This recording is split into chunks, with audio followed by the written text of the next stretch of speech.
Let me let you in on a secret. If you look up sports history for today, March 1st, you'll see legendary moments. Wilt Chamberlain's 100-point game, Phil Esposito's 100th point, the most infamous gutter ball in PBA history. There's just one problem. They didn't happen today. 1843, the underdog is born. Grand National, Aintree Racecourse. Before this day, horse racing was simple. The best horse won. March 1st changed that. They introduced the handicap. Now the fastest horse carried more weight. Suddenly the underdog had a chance. Tom Oliver rode Vanguard through mud carrying 11 stone 10 pounds to win. But 5 years later, March 1st, 1848, a workhorse named Chandler wins in a torrential downpour. Legend says he once cleared a 39-foot leap over 4 fallen horses. His jockey used the prize money to literally buy a military promotion. In the 1800s, victory wasn't about trophies. It was about survival. 1887, the game quietly changes.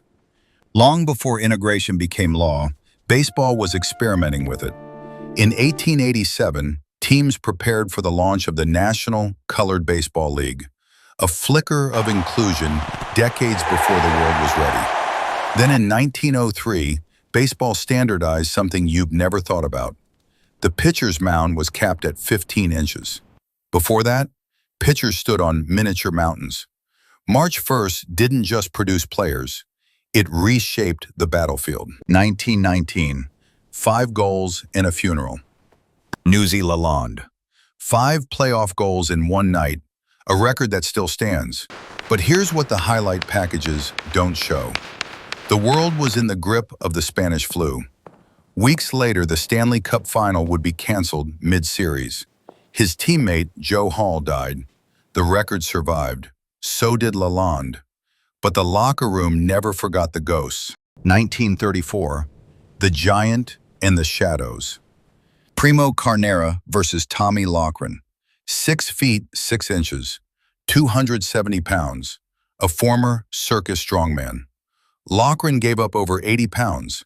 Carnera won. But whispers followed him everywhere. Mob influence, fixed fights, shadow contracts.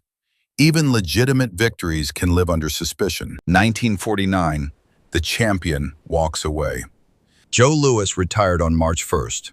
25 title defenses. An American icon. He walked away undefeated as champion. But tax debts forced a painful comeback. Even legends can't outrun reality. 1969, the man in the mirror. Mickey Mantle announced his retirement. He blamed his knees. Years later, he admitted something else. He didn't rehab properly. He drank. He assumed talent would always carry him. For the Mick, the toughest opponent wasn't on the mound. It was in the mirror. 1973, reinventing survival. Robin Smith became the first woman to win a major American stakes race. History saw a pioneer. What it didn't see? She built a false backstory, claiming Stanford roots and wealth, to hide a childhood marked by foster care and trauma.